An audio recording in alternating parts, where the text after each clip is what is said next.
ನಮಸ್ಕಾರ ಕೆಸಿಎನ್ ವಾರ್ತೆಗಳಿಗೆ ಸ್ವಾಗತ. ಮೊದಲಿಗೆ ಮುಖ್ಯಾಂಶಗಳು.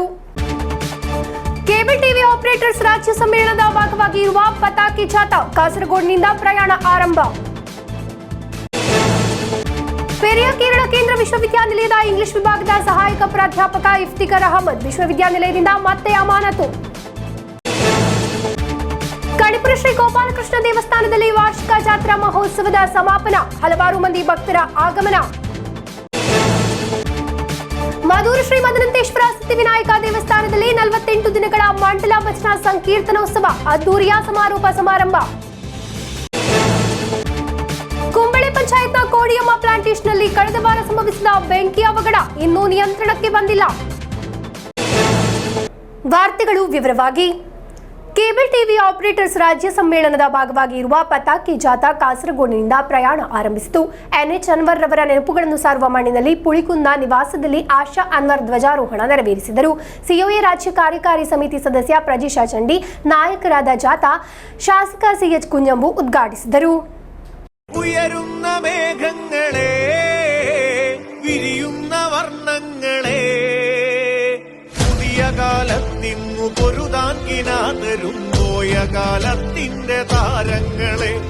ಮಾರ್ಚ್ 2ರಿಂದ 4ರವರೆಗೆ ಕಲ್ಲಿಕೋಟೆಯಲ್ಲಿ ನಡೆಯುವ ಕೇಬಲ್ ಟಿವಿ ಆಪರೇಟರ್ಸ್ ಅಸೋಸಿಯೇಷನ್ನ 14ನೇ ರಾಜ್ಯ ಸಮ್ಮೇಳನದ ಅಂಗವಾಗಿರುವ ಪತಾಕಿ ಜಾಥಾ ಕಾಸರಗೋಡಿನಿಂದ ಆರಂಭವಾಯಿತು. ಎನ್ಎಚ್ ಅನ್ವರ್ ಅವರ ಕಾಸರಗೋಡು ಪುಲಿಕುಂದ್ ನಿವಾಸದಿಂದ ಜಾಥಾ ಪ್ರಾರಂಭಿಸಲಾಯಿತು. ಸಿಒಎ ರಾಜ್ಯ ಮಾಜಿ ಸಮಿತಿ ಸದಸ್ಯ ಪ್ರಜೀಶ್ ಅಚ್ಚಂಡಿ നായകനാದ പതാകി ജാഥವನ್ನು ಶಾಸಕ സിഎച്ച് കുഞ്ഞാമ്പു ഉദ്ഘാಟಿಸಿದರು. അങ്ങനെ ഒരു കൊടിമരം കൊണ്ടുപോകണമെന്ന് നിശ്ചയിച്ചപ്പോൾ അതെവിടെ നിന്ന് പോകണം എന്നതിൽ എടുത്ത തീരുമാനമാണ് ഏറ്റവും ഉചിതമായത്.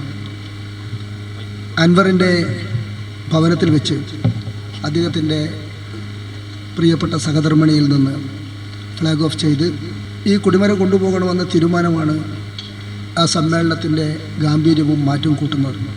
വാർത്തകളും അതുപോലെ തന്നെ എൻ്റർടൈൻമെൻറ്റ്സും എല്ലാം എത്തിക്കുന്നതിന്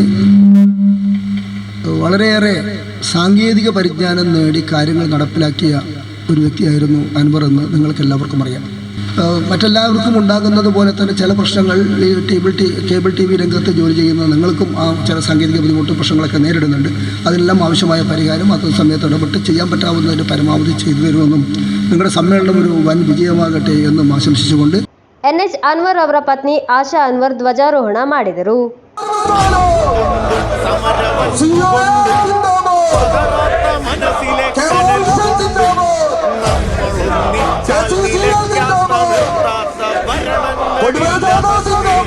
സിഒയും അതിൻ്റെ ഓപ്പറേറ്റർമാരും അനുച്ചാൻ്റെ ഓർമ്മകളെ എത്രത്തോളം സന്തോഷത്തോടും സ്നേഹത്തോടും കാണുന്നത് ഞാൻ കാണാറുണ്ട്. അത്രയും സന്തോഷം തോന്നുന്നു. അവർ ഈ സ്നേഹം പ്രകടനം കാണിക്കുമ്പോൾ ഒരുപാട് സന്തോഷം തോന്നും. ഈ കൊടിമര ജാഥൻ്റെ ഇവിടെ കാസർഗോഡ് വെച്ച് തുടങ്ങുന്നതെന്ന് പറയുമ്പോൾ തന്നെ അത് ഇവിടെ വെച്ച് തുടങ്ങുന്നതെന്ന് കേൾക്കുമ്പോൾ തന്നെ അതിൽ തന്നെ മനസ്സിലാന്ന് നിങ്ങളെല്ലാം മനസ്സിലാന്ന് വെച്ചാൽ എത്ര വരെ ഉണ്ട് എന്ന് മനസ്സിലാക്കാൻ പറ്റുന്ന ಜಾಥಾ ನಾಯಕರಾದ ಪ್ರಜೀಶ್ ಅಚ್ಚಂಡಿ ಮಾತನಾಡಿದರು.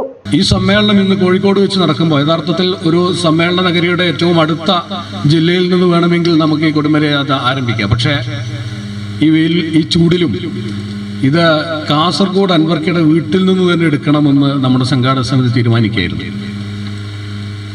എല്ലാ സമ്മേളനത്തിലും നമുക്കറിയാം നമ്മുടെ എല്ലാ ഓപ്പറേറ്റർമാരും ഇപ്പോൾ ഇവിടെ സൂചിപ്പിച്ചതുപോലെ അൻവർക്കയെ എത്രമാത്രം മനസ്സിലേറ്റിയിട്ടുണ്ട് എന്നുള്ളതിൻ്റെ ഏറ്റവും വലിയ ഉദാഹരണമാണ്. ഏത് സമ്മേളനം ആരംഭിക്കുമ്പോഴും ആ സമ്മേളനത്തിൻ്റെ മുൻപിൽ ആ അൻവർക്കയുടെ ഫോട്ടോയ്ക്ക് മുന്നിൽ ഒരു പുഷ്പം അർപ്പിക്കാതെ നമ്മൾ സമ്മേളനം ആരംഭിക്കാറില്ല എന്നുള്ളത്. ಸಿಒಎ ಜಿಲ್ಲಾಧ್ಯಕ್ಷ ವಿವಿ ಮನೋಜ್ ಕುಮಾರ್ ಅಧ್ಯಕ್ಷತೆ ವಹಿಸಿದ್ದರು. ರಾಜ್ಯ ಸಮಿತಿ ಸದಸ್ಯರಾದ ಲೋಹಿತಾಕ್ಷಿಣ್ಯಂ, ಶುಕ್ರು ಕೋಳಿಕರ, ಸಿಒಎ ಕಣ್ಣೂರು ಜಿಲ್ಲಾ ಅಧ್ಯಕ್ಷ ಜಯಕೃಷ್ಣನ್, ಕಣ್ಣೂರು ಜಿಲ್ಲಾ ಕಾರ್ಯದರ್ಶಿ Rajesh MR, CCN MD TV Mohanan, Pradeep Kumar KO Prashanth, Vineesh Kumar ಮಾತನಾಡಿದರು. ಸಿಒಎ ಕಾಸರಗೋಡು ಜಿಲ್ಲಾ ಕಾರ್ಯದರ್ಶಿ ಹರೀಶ್ ಪಿ ನಾಯರ್ ಸ್ವಾಗತಿಸಿ ವಲಯ ಕಾರ್ಯದರ್ಶಿ ಪಾರ್ಥಸಾರಥಿ ಧನ್ಯವಾದವಿತ್ತರು. ಉದುಮ, ಕಾಂಜಂಗಾಡ್, ಚೆರ್ವತ್ತೂರ್, ತ್ರಿಕರಿಪುರ, ಕಣ್ಣೂರು, ಕೂತುಪರಂ, ಕುഞ്ഞിപ്പള്ളി ಎಂಬಿ ಕಡೆಗಳಲ್ಲಿ ಜಾಥಾಕ್ಕೆ ಸ್ವಾಗತ ಪತಾಕೆ ಜಾಥಾ ಕಲ್ಲಿಕೋಟೆ ಬೀಚ್ನಲ್ಲಿ ಸಮಾಪನಗೊಳ್ಳಲಿದೆ. ಸ್ವಾಗತ ಕೇಂದ್ರಗಳಲ್ಲಿ ಕೇಬಲ್ ಟಿವಿ ಆಪರೇಟರ್ಗಳು ದ್ವಿಚಕ್ರ ವಾಹನಗಳಲ್ಲಿ ಇತರ ವಾಹನಗಳಲ್ಲಿ ಪತಾಕೆ ಜಾಥಾವನ್ನು ಹಿಂಬಾಲಿಸಿದರು. News bureau Kasaragod. ಪೆರಿಯ ಕೇರಳ ಕೇಂದ್ರ ವಿಶ್ವವಿದ್ಯಾನಿಲಯದ ಇಂಗ್ಲಿಷ್ ವಿಭಾಗದ ಸಹಾಯಕ ಪ್ರಾಧ್ಯಾಪಕ ಇಫ್ತಿಕರ್ ಅಹಮದ್ ಅವರನ್ನು ವಿಶ್ವವಿದ್ಯಾನಿಲಯ ಮತ್ತೆ ಅಮಾನತುಗೊಳಿಸಿದೆ.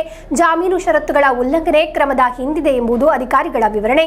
ಇದಾದ ಬಳಿಕ ಆತ್ಮಹತ್ಯೆ ಬೆದರಿಕೆ ಪತ್ರದೊಂದಿಗೆ ಅಧ್ಯಾಪಕ ಮುಂದೆ ಬಂದಿದ್ದಾರೆ. ಲೈಂಗಿಕ ಆರೋಪದಡಿ ಈ ಹಿಂದೆ ಅಮಾನತುಗೊಂಡಿದ್ದ ಇಫ್ತಿಕರ್ ಅಹಮದ್ ರವರ ಅಮಾನತನ್ನು ಇದೇ ತಿಂಗಳ 23ರಂದು ಉಪಕುಲಪತಿಗಳು ಹಿಂಪಡೆದಿದ್ದರು. ಆಂತರಿಕ ಕುಂದುಕೊರತೆ ನಿವಾರಣಾ ಸೆಲ್ನ ತನಿಖೆಯಲ್ಲಿ ವಿದ್ಯಾರ್ಥಿನಿಯರು ನೀಡಿದ ದೂರಿನಲ್ಲಿ ಯಾವುದೇ ಆಧಾರವಿಲ್ಲ ಎಂದು ವರದಿ ದೊರೆತ ನಂತರ ಶಿಕ್ಷಕನನ್ನು ಮರುನೇಮಕಗೊಳಿಸಲಾಯಿತು. ಆದರೆ ಶಿಕ್ಷಕನನ್ನು ಮರುನೇಮಕಗೊಳಿಸಿರುವುದನ್ನು ವಿರೋಧಿಸಿ ಎಲ್ಲ ವಿದ್ಯಾರ್ಥಿ ಸಂಘಟನೆಗಳು ಪ್ರತಿಭಟನೆಗೆ ಮುಂದೆ ಬಂದರು. ಇದರಿಂದ ಕ್ರಮ ಹಿಂಪಡೆಯಲಾಯಿತು. ವಿಶ್ವವಿದ್ಯಾನಿಲಯದ ರಿಜಿಸ್ಟ್ರಾರ್ ಅವರ ವಾಹನವನ್ನು ಎಬಿವಿಪಿ ಕಾರ್ಯಕರ್ತರು ರಸ್ತೆಯಲ್ಲಿ ತಡೆದರು. ಎಸ್ಎಫ್ಐ ವಿಸಿ ಕಚೇರಿ ಎದುರು ಧ್ವಜ ಹಾಕಿ ಪ್ರತಿಭಟನೆ ನಡೆಸಿದರು. ಎನ್ಎಸ್ಯು ಕೂಡ ಪ್ರತಿಭಟನೆ ನಡೆಸಿತು. ವಿದ್ಯಾರ್ಥಿಗಳ ಪ್ರತಿಭಟನೆ ತೀವ್ರವಾಗುತ್ತಿರುವುದನ್ನು ಕಂಡ ವಿಶ್ವವಿದ್ಯಾನಿಲಯ ಮತ್ತೆ ಶಿಕ್ಷಕರನ್ನು ಅಮಾನತುಗೊಳಿಸಿರುವುದು.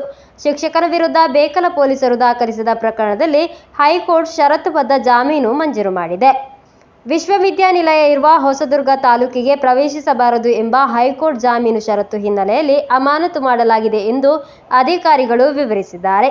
ಈ ಜಾಮೀನು ಷರತ್ತನ್ನು ಶಿಕ್ಷಕನಿಗೆ ತಿಳಿಸಿಲ್ಲ ಎಂದು ಉಪಕುಲಪತಿಗಳ ಅಮಾನತು ಆದೇಶದಲ್ಲಿ ತಿಳಿಸಿದೆ. ಕ್ರಮದ ನಂತರ ಆತ್ಮಹತ್ಯೆ ಬೆದರಿಕೆ ಪತ್ರದೊಂದಿಗೆ ಶಿಕ್ಷಕ ಇಫ್ತಿಕರ್ ಅಹಮದ್ ಮುಂದೆ ಬಂದಿದ್ದಾರೆ. ಎಸ್ಎಫ್ಐ ವಿಸಿ ಅವರನ್ನು ಆರೋಪ ಸ್ಥಾನದಲ್ಲಿ ನಿಲ್ಲಿಸುವ ಆತ್ಮಹತ್ಯಾ ಬೆದರಿಕೆ ಪತ್ರ ಎಫ್ಬಿಯಲ್ಲಿ ಶಿಕ್ಷಕ ಹಂಚಿಕೊಂಡಿದ್ದಾರೆ.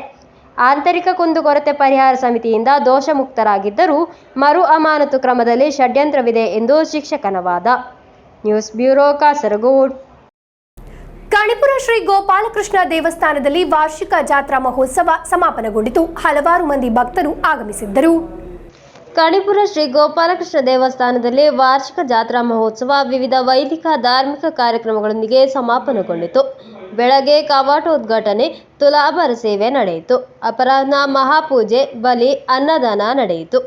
ತದನಂತರ ಉತ್ಸವ ಬಲಿ, ಘೋಷಯಾತ್ರೆ, ಅವಭೃತ ಸ್ನಾನ ನಡೆಯಿತು.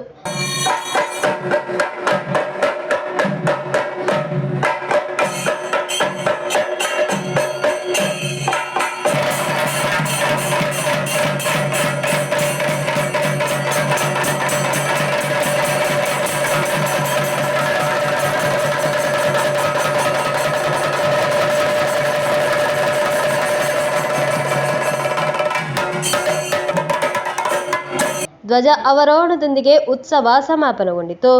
ಹಲವಾರು ಮಂದಿ ಭಕ್ತರು ಪಾಲ್ಗೊಂಡಿದ್ದರು. News bureau Kasaragod. ಕೇರಳ ಕ್ಷೇತ್ರ ಸಂರಕ್ಷಣಾ ಸಮಿತಿ ಕಾಸರಗೋಡು ನೇತೃತ್ವದಲ್ಲಿ ಮದೂರು ದೇವಸ್ಥಾನ ನವೀಕರಣ ಸಮಿತಿ ಮತ್ತು ಮದೂರು ದೇವಸ್ಥಾನ ಬ್ರಹ್ಮಕಲಶೋತ್ಸವ ಸಮಿತಿ ಸಹಕಾರದೊಂದಿಗೆ ಮದೂರು ಶ್ರೀ ಮದನಂತೇಶ್ವರ ಸಿದ್ಧಿವಿನಾಯಕ ದೇವಸ್ಥಾನದಲ್ಲಿ 48 ದಿನಗಳ ಮಂಡಲ ಭಜನಾ ಸಂಕೀರ್ತನೋತ್ಸವ ನಡೆಸಲಾಯಿತು. ಇದರ ಸಮಾರೋಪ ಸಮಾರಂಭ ಅದ್ದೂರಿಯಾಗಿ ನಡೆಯಿತು. ಕೇರಳ ಕ್ಷೇತ್ರ ಸಂರಕ್ಷಣಾ ಸಮಿತಿ ಕಾಸರಗೋಡು ಇದರ ನೇತೃತ್ವದಲ್ಲಿ ಮದೂರು ದೇವಸ್ಥಾನ ನವೀಕರಣ ಸಮಿತಿ ಮತ್ತು ಮದೂರು ದೇವಸ್ಥಾನ ಬ್ರಹ್ಮಕಲಶೋತ್ಸವ ಸಮಿತಿಯ ಸಹಕಾರದೊಂದಿಗೆ ಮದೂರು ಶ್ರೀ ಮದನಂತೇಶ್ವರ ಸಿದ್ಧಿವಿನಾಯಕ ದೇವಸ್ಥಾನದಲ್ಲಿ 48 ದಿನಗಳ ಮಂಡಲ ಭಜನಾ ಸಂಕೀರ್ತನೋತ್ಸವ ನಡೆಸಲಾಯಿತು. ಇದರ ಸಮಾರೋಪ ಸಮಾರಂಭ ಅದ್ದೂರಿಯಾಗಿ ನಡೆಯಿತು. ಎಡನೀರು ಮಠದ ಪೀಠಾಧಿಪತಿಗಳಾದ ಸಚ್ಚಿದಾನಂದ ಭಾರತಿ ಸ್ವಾಮೀಜಿಯವರು ದೀಪ ಪ್ರಜ್ವಲನೆಗೈದು ಆಶೀರ್ವಚನ ನೀಡಿದರು. ಶ್ರೀಧಾಮ ಮಾಳಿಲದ ಪೀಠಾಧಿಪತಿಗಳಾದ ಮೋಹನದಾಸ ಪರಮಹಂಸ ಸ್ವಾಮೀಜಿ, ಕೊಂಡಿವೂರು ಮಠದ ಪೀಠಾಧಿಪತಿಗಳಾದ ಯೋಗಾನಂದ ಸರಸ್ವತಿ ಸ್ವಾಮೀಜಿ ಆಶೀರ್ವಚನ ನೀಡಿದರು. ಮದೂರು ಕ್ಷೇತ್ರ ನವೀಕರಣ ಸಮಿತಿ ಉಪಾಧ್ಯಕ್ಷ ಡಾಕ್ಟರ್ BS ರಾವ್ ಅಧ್ಯಕ್ಷತೆ ವಹಿಸಿದ್ದರು. ಮದೂರು ಕ್ಷೇತ್ರ ಬ್ರಹ್ಮಕಲಶೋತ್ಸವ ಸಮಿತಿ ಕಾರ್ಯಾಧ್ಯಕ್ಷ ಮಂಜುನಾಥ ಕಾಮತ್, ಮದೂರು ದೇವಸ್ಥಾನ ಕಾರ್ಯನಿರ್ವಹಣಾಧಿಕಾರಿ ರಾಜೇಶ್ ಟಿ ಅತಿಥಿಗಳಾಗಿ ಭಾಗವಹಿಸಿದ್ದರು. ಮದೂರು ದೇವಸ್ಥಾನದ ಪ್ರಧಾನ ಅರ್ಚಕ ಶ್ರೀಕೃಷ್ಣ ಉಪಾಧ್ಯಾಯ ಉಪಸ್ಥಿತರಿದ್ದರು. ಈ ಸಂದರ್ಭದಲ್ಲಿ ಡಾಕ್ಟರ್ ಧನಂಜಯ ಭಟ್ ಪಿಕೆ ಅವರನ್ನು ಅಭಿನಂದಿಸಲಾಯಿತು.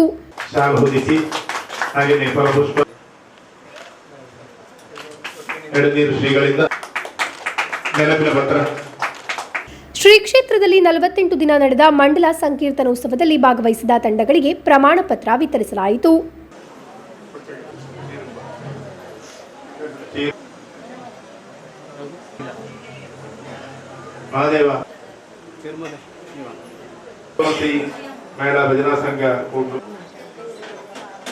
News bureau Kasaragod. ಕುಂಬಳೆ ಪಂಚಾಯತ್ ಪಂಚಾಯತ್ನ ಕೋಡಿಯಮ್ಮ ಪ್ಲಾಂಟೇಶನ್ನಲ್ಲಿ ಕಳೆದ ವಾರ ಸಂಭವಿಸಿದ ಬೆಂಕಿ ಅವಘಡ ಇನ್ನೂ ನಿಯಂತ್ರಣಕ್ಕೆ ಬಂದಿಲ್ಲ.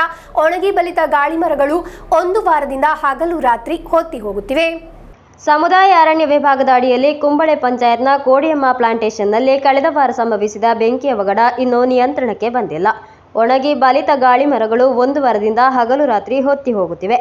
ಕುಂಬಳೆ, ಶೇಡಿಕಾವ್, ಕಂಚಿಕಟ್ಟೆ, ಚೂರಿತಡ್ಕ, ಲೋಕೋಪಯೋಗಿ ರಸ್ತೆಯುದ್ದಕ್ಕೂ ಮರಗಳು ಹಗಲು ರಾತ್ರಿ ಎನ್ನದೇ ಹೊತ್ತಿ ಹೋಗುತ್ತಿವೆ.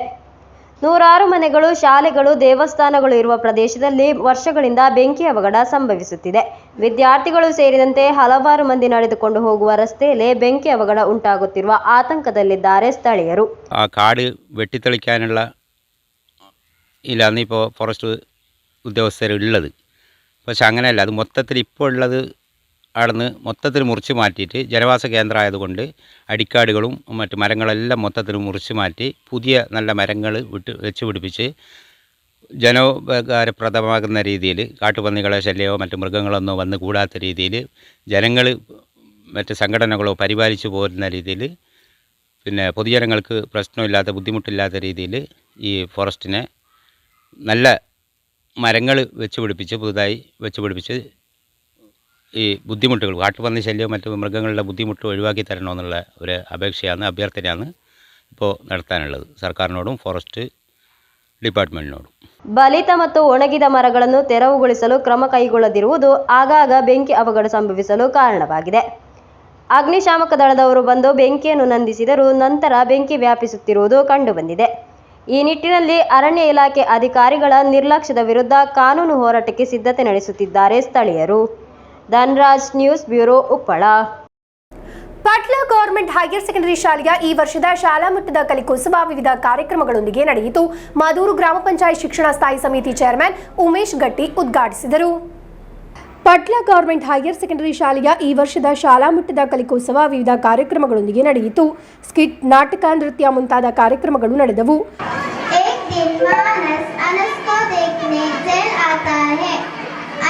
पूरी कहानी मानस से कहता है.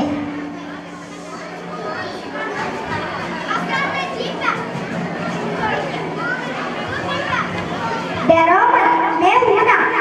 तुम घर जाकर आओ. तो अच्छा तो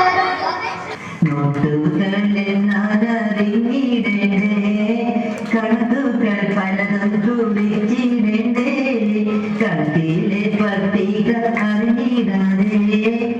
ಮದೂರು ಗ್ರಾಮ ಪಂಚಾಯತ್ ಶಿಕ್ಷಣ ಸ್ಥಾಯಿ ಸಮಿತಿ ಚೇರ್ಮನ್ ಉಮೇಶ್ ಗಟ್ಟಿ ಉದ್ಘಾಟಿಸಿದರು. നൃത്യ അവതരിപ്പിക്കുന്ന സമയത്ത് ആ ടീച്ചർ എത്ര കഷ്ടപ്പെട്ടിട്ടാണ് അവർക്ക് പഠിപ്പിച്ചിട്ടുള്ളത്. അപ്പോൾ നല്ല രീതിയിൽ കുട്ടികൾ പഠിച്ചുകൊണ്ട് മദൂർ ഗ്രാമപഞ്ചായത്തിലെ അഭിമാനമായ ഈ പഠന സ്കൂൾ നല്ല രീതിയിൽ വിദ്യാരംഗത്ത് നല്ല പ്രവർത്തന കാഴ്ചവെച്ച സ്കൂളാണ്. ಪಿಟಿ ಅಧ್ಯಕ್ಷ ಸಿಎಂ ಅಬ್ದುಲ್ಲಾ ಅಧ್ಯಕ್ಷತೆ ವಹಿಸಿದ್ದರು. ಸಮಗ್ರ ಶಿಕ್ಷಾ ಕೇರಳ ಜಿಲ್ಲಾ ಪ್ರೋಗ್ರಾಂ ಆಫೀಸರ್ ಕೆಪಿ ರಂಜಿತ್ ಮುಖ್ಯ ಅತಿಥಿಯಾಗಿದ್ದರು. ವಾರ್ಡ್ ಸದಸ್ಯೆ ನಾಸಿರಾ ಮಜೀದ್, ಸಮಗ್ರ ಶಿಕ್ಷಾ ಕೇರಳದ ಜಿಲ್ಲಾ ಕಾರ್ಯಕ್ರಮಾಧಿಕಾರಿ ಟಿ ಪ್ರಕಾಶನ್, ಅಭಿವೃದ್ಧಿ ಸಮಿತಿ ಚೇರ್ಮನ್ ಶಾಫಿ ಪಾರಾ, ಪಿಟಿಎ ಉಪಾಧ್ಯಕ್ಷ ಅಬ್ದುಲ್ಲಾ ಟಿಎ, ಹಿರಿಯ ಸಹಾಯಕಿ ಅನಿತಾ ಮುಂತಾದವರು ಮಾತನಾಡಿದರು. ಶಾಲಾ ಮುಖ್ಯ ಶಿಕ್ಷಕಿ ಆಶಾ ಸ್ವಾಗತಿಸಿದರು. ಎಲ್ಪಿ ವಿಭಾಗದ ಎಸ್ಆರ್ಜಿ ಕನ್ವೀನರ್ ಕೆ ಸೈನತ್ ಧನ್ಯವಾದವಿತ್ತರು. News bureau, Kasaragod. ಮಂಜೇಶ್ವರ ಪಂಚಾಯತ್ನ 17ನೇ ವಾರ್ಡ್ನಲ್ಲಿ ಸುಮಾರು 10 ಎಕರೆ ಬಯಲುಗದ್ದೆಯಲ್ಲಿ ನೀರು ನಿಲ್ಲುವುದು ರೈತರನ್ನು ಸಂಕಷ್ಟಕ್ಕೆ ಸಿಲುಕಿಸಿದೆ. ಕೃಷಿ ಇಲಾಖೆ ಮತ್ತು ಮೈನರ್ ಇರಿಗೇಷನ್ ಡಿಪಾರ್ಟ್ಮೆಂಟ್ನ ಅಧಿಕಾರಿಗಳು ಸ್ಥಳಕ್ಕೆ ಭೇಟಿ ನೀಡಿದರು. ಮಂಜೇಶ್ವರ ಪಂಚಾಯತ್ನ 17ನೇ ವಾರ್ಡ್ನಲ್ಲಿ ಸುಮಾರು 10 ಎಕರೆ ಬಯಲುಗದ್ದೆಯಲ್ಲಿ ನೀರು ನಿಲ್ಲುವುದು ರೈತರನ್ನು ಸಂಕಷ್ಟಕ್ಕೆ ಸಿಲುಕಿಸಿದೆ. ಭತ್ತವನ್ನು ಕಟಾವು ಮಾಡುವ ವೇಳೆ ಏಕಾಏಕಿ ಸುರಿದ ಮಳೆಗೆ ಗದ್ದೆಯಲ್ಲಿ ಚಿಲುಮೆ ಉಂಟಾಗಿ ನೀರು ಹರಿಯದ ಪರಿಸ್ಥಿತಿ ಉಂಟಾಗಿದೆ. ಕೃಷಿ ಇಲಾಖೆ ಮತ್ತು ಮೈನರ್ ಇರಿಗೇಷನ್ ಡಿಪಾರ್ಟ್ಮೆಂಟ್ನ ಅಧಿಕಾರಿಗಳು ಸ್ಥಳಕ್ಕೆ ಭೇಟಿ ನೀಡಿದರು. ಪಕ್ಕದಲ್ಲಿ ಹರಿಯುವ ಹೊಳೆಯಲ್ಲಿನ മണ്ണ് ಹರಿವಿಗೆ ಅಡ್ಡಿಯಾಗಿ ನೀರು ನಿಂತಿರುವುದು ಬಯಲುಗದ್ದೆಯಲ್ಲಿ ಚಿಲುಮೆ ಉಂಟಾಗಲು ಕಾರಣ ಎಂದು ಪತ್ತೆ ಮಾಡಲಾಯಿತು. ഈ നെൽകൃഷി ഇപ്പോൾ കൊയ്യാനുള്ള സമയമായി, ഇപ്പോൾ കൊയ്ഞ്ഞുകൊണ്ടിരിക്കുകയാണ് ഒരു ഭാഗത്തുനിന്ന്. അപ്പോഴേക്കാണ് ഈ വെള്ളം മൊത്തം കയറി ഈ കണ്ടെത്തി പറമ്പിൽ പോയി നിൽക്കുന്നത്. ഇത് ഒന്നും ചെയ്യാൻ കഴിയില്ല, മൂടാനും കഴിയില്ല, നെല്ല് കിട്ടിയില്ല, കിട്ടിയാൽ തന്നെ നമുക്കൊരു ഗുണം കിട്ടാൻ പോകുന്നില്ല. ഇങ്ങനെയുള്ള വലിയൊരു പ്രശ്നം ഇപ്പോൾ അവരനുഭവിക്കുകയാണ്. ഇത് മൂടാൻ വേണ്ടി വരുന്ന ആൾക്കാർക്ക് അവർ ഇതിൽ ഇറങ്ങാൻ വേണ്ടി സമ്മതിക്കുന്നത്, വെള്ളമുണ്ട് ഇറങ്ങാൻ സമ്മതിക്കില്ല, ഇത് അവർ തയ്യാറാകുന്നില്ല. ഇത് വലിയൊരു പ്രശ്നമായിട്ട് മാറിക്കൊണ്ടിരിക്കുകയാണ്. ഈ നാട്ടിൻ്റെ ഏകദേശം ഒരു 10-20 കർഷകർ ഇതിൽ അങ്ങോട്ടേക്ക് നെൽകൃഷി ചെയ്യുന്നില്ല എന്നുള്ള ധാരണയ്ക്ക് എത്തിയിട്ടുണ്ട്. ആ സമയത്താണ് നമ്മൾ പിന്നെ കൃഷിഭവൻ മുഖേന ഇറിഗേഷൻ ഡിപ്പാർട്ട്മെൻറ്റ് ഉദ്യോഗസ്ഥന്മാരും നമ്മളും ADCയും നാട്ടുകാരും എല്ലാവരും കൂടി ഇവിടെ വന്ന് ഇവർ പ്രശ്നമൊന്നും അറിയാൻ വേണ്ടി വന്നതാണ്. നമുക്ക് അടിയന്തരമായി ഈ നിൽക്കുന്ന ഈ വയലും പ്രദേശങ്ങളുടെ വെള്ളത്തിന് അടിയന്തരമായി താഴേക്ക് ഇറക്കി വിടാൻ വേണ്ടി ഗ്രാമപഞ്ചായത്തും ഇറിഗേഷൻ ഡിപ്പാർട്ട്മെൻറ്റും ബന്ധപ്പെട്ട എല്ലാ വകുപ്പുകളും കൂടി ഈ നെൽകൃഷി സംരക്ഷിക്കാൻ വേണ്ടി നമ്മൾ സഹായത്തിന് വേണ്ടിയാണ് ഇപ്പോൾ ಅಭ್ಯರ್ಥಿക്കുന്നത്. ಸಮಸ್ಯೆ ಬಗೆಹರಿಸಲು ಅಗತ್ಯ ಕ್ರಮ ಕೈಗೊಳ್ಳಲಾಗುವುದು ಎಂದು ಇರಿಗೇಷನ್ ಇಲಾಖೆ ಅಧಿಕಾರಿಗಳು ತಿಳಿಸಿದ್ದಾರೆ. Abdul Rehman Udyavar, news bureau, Manjeshwar. Udinur government higher secondary school ಸ್ಟೇಡಿಯಂನಲ್ಲಿ 3 ದಿನಗಳ ಕಾಲ ನಡೆದ ರಾಜ್ಯ ಇಂಟರ್ ಪಾಲಿಟೆಕ್ನಿಕ್ ಕಾಲೇಜ್ ಫುಟ್ಬಾಲ್ ಚಾಂಪಿಯನ್ಶಿಪ್ನಲ್ಲಿ ವಾಯನಾಡು ಮೀನಂಗಡಿ ಗವರ್ಮೆಂಟ್ ಪಾಲಿಟೆಕ್ನಿಕ್ ಕಾಲೇಜ್ ತಂಡ ವಿಜೇತರಾದರು. ಉದಿನೂರು ಗವರ್ಮೆಂಟ್ ಹೈಯರ್ ಸೆಕೆಂಡರಿ ಸ್ಕೂಲ್ ಸ್ಟೇಡಿಯಂನಲ್ಲಿ 3 ದಿನಗಳ ಕಾಲ ನಡೆದ ರಾಜ್ಯ ಇಂಟರ್ ಪಾಲಿಟೆಕ್ನಿಕ್ ಕಾಲೇಜು ಫುಟ್ಬಾಲ್ ಚಾಂಪಿಯನ್ಶಿಪ್ನಲ್ಲಿ ವಯನಾಡ್ ಮೀನಂಗಡಿ ಗವರ್ಮೆಂಟ್ ಪಾಲಿಟೆಕ್ನಿಕ್ ಕಾಲೇಜು ತಂಡ ವಿಜೇತರಾದರು. ಅಂತಿಮ ಪಂದ್ಯದಲ್ಲಿ ನಿಗದಿತ ಸಮಯದಲ್ಲಿ 2 ತಂಡಗಳು ತಲಾ 2 ಗೋಲ್ ಪಡೆಯುವ ಮೂಲಕ ಪಂದ್ಯ ಟೈ ಬ್ರೇಕರ್ ಆಯಿತು. ಲೂಸರ್ಸ್ ಫೈನಲ್ ಪಂದ್ಯದಲ್ಲಿ ಕುಟ್ಟಿಪುರಂ KMCD ಕಾಂಜಂಗಾಡ್ ನಿತ್ಯಾನಂದ ಪಾಲಿಟೆಕ್ನಿಕ್ ಕಾಲೇಜನ್ನು ಸೋಲಿಸಿತು. ಚಾಂಪಿಯನ್ಶಿಪ್ನ ಅತ್ಯುತ್ತಮ ಆಟಗಾರರಾಗಿ ಮೀನಂಗಡಿ JPCTಯ TV ಅಭಿಷೇಕ್ ಮತ್ತು ಅತ್ಯುತ್ತಮ ಗೋಲ್ ಕೀಪರ್ ಆಗಿ ಪೆರಿಂದಲಮಣ್ಣ JPCTಯ T ಸಲೀಂ ಅವರನ್ನು ಆಯ್ಕೆ ಮಾಡಲಾಯಿತು. ಸಮಾರೋಪ ಸಮಾರಂಭದಲ್ಲಿ ಇಂಡಿಯನ್ ಇಂಟರ್ನ್ಯಾಷನಲ್ M ಸುರೇಶ್ ಬಹುಮಾನ ವಿತರಿಸಿದರು. ತ್ರಿಕರಿಪುರ ಸರ್ಕಾರಿ ಪಾಲಿಟೆಕ್ನಿಕ್ ಕಾಲೇಜಿನ ಹಿರಿಯ ಅಧೀಕ್ಷಕ NP ಸೈನುದ್ದೀನ್ ಅಧ್ಯಕ್ಷತೆ ವಹಿಸಿದ್ದರು. KC ಸುಭಾಷ್, ರಮೇಶ್ ಮುಂಡವಲಪಿಲ್, ಸಂತೋಷ್ ಶಂಕರ್ ಮುಂತಾದವರು ಮಾತನಾಡಿದರು. ಕಣ್ಣೂರು ಗವರ್ಮೆಂಟ್ ಪಾಲಿಟೆಕ್ನಿಕ್ ಕಾಲೇಜಿನ ಆತಿಥ್ಯದಲ್ಲಿ ನಡೆದ ಚಾಂಪಿಯನ್ಶಿಪ್ನಲ್ಲಿ 14 ಜಿಲ್ಲೆಗಳ 16 ಪಾಲಿಟೆಕ್ನಿಕ್ ತಂಡಗಳು ಭಾಗವಹಿಸಿದ್ದವು. News bureau, ತ್ರಿಕರಿಪುರ್. ಕೊನೆಯಲ್ಲಿ ಮತ್ತೊಮ್ಮೆ ಮುಖ್ಯಾಂಶಗಳು. ಕೇಬಲ್ ಟಿವಿ ಆಪರೇಟರ್ಸ್ ರಾಜ್ಯ ಸಮ್ಮೇಳನದ ಭಾಗವಾಗಿ ಇರುವ ಪತಾಕಿ ಜಾಥಾ ಕಾಸರಗೋಡಿನಿಂದ ಪ್ರಯಾಣ ಆರಂಭ. ಪೆರಿಯ ಕೇರಳ ಕೇಂದ್ರ ವಿಶ್ವವಿದ್ಯಾನಿಲಯದ ಇಂಗ್ಲಿಷ್ ವಿಭಾಗದ ಸಹಾಯಕ ಪ್ರಾಧ್ಯಾಪಕ ಇಫ್ತಿಕರ್ ಅಹಮದ್ ವಿಶ್ವವಿದ್ಯಾನಿಲಯದಿಂದ ಮತ್ತೆ ಅಮಾನತು. ಕಣಿಪುರ ಶ್ರೀ ಗೋಪಾಲಕೃಷ್ಣ ದೇವಸ್ಥಾನದಲ್ಲಿ ವಾರ್ಷಿಕ ಜಾತ್ರಾ ಮಹೋತ್ಸವದ ಸಮಾಪನ, ಹಲವಾರು ಮಂದಿ ಭಕ್ತರ ಆಗಮನ. ಮಧೂರು ಶ್ರೀ ಮದನಂತೇಶ್ವರ ಸಿದ್ಧಿವಿನಾಯಕ ದೇವಸ್ಥಾನದಲ್ಲಿ 48 ದಿನಗಳ ಮಂಡಲ ಭಜನಾ ಸಂಕೀರ್ತನೋತ್ಸವ, ಅದ್ದೂರಿಯ ಸಮಾರೋಪ ಸಮಾರಂಭ. ಕುಂಬಳೆ ಪಂಚಾಯತ್ನ ಕೋಡಿಯಮ್ಮ ಪ್ಲಾಂಟೇಶನ್ನಲ್ಲಿ ಕಳೆದ ವಾರ ಸಂಭವಿಸಿದ ಬೆಂಕಿ ಅವಘಡ ಇನ್ನೂ ನಿಯಂತ್ರಣಕ್ಕೆ ಬಂದಿಲ್ಲ. ಇಂದಿನ ವಾರ್ತಾ ಸಂಚಿಕೆ ಇಲ್ಲಿಗೆ ಮುಕ್ತಾಯವಾಯಿತು. ಮುಂದಿನ ವಾರ್ತಾ ಸಂಚಿಕೆಯೊಂದಿಗೆ ಭೇಟಿಯಾಗೋಣ. ವಂದನೆಗಳು.